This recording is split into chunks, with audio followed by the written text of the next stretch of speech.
Have severe knee pain. She's a known rheumatoid arthritis patient.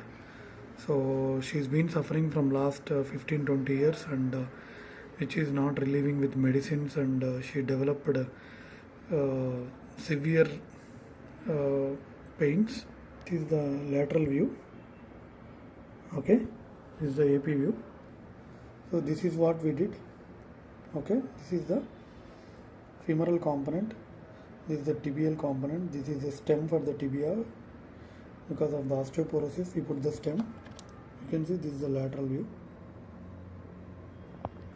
Madam కాలు మడచండి, చాపండి. Surgery ముందుకి తర్వాతకి ఎలా ఉందండి? సర్జరీ తర్వాత కాలంతా పెయిన్ కూడా లేదు, కూర్చొని లేవడానికి కూడా చాలా ఈజీగా ఉందండి. ఓకే. అంతకుముందు లేవలేకపోయింది, ఎవరైనా పట్టుకొని లేవదీయాల్సి వచ్చేది. ఓకే. ఈజీగా లేవగలుగుతున్నాను, నడవగలుగుతున్నాను. Okay, thank you.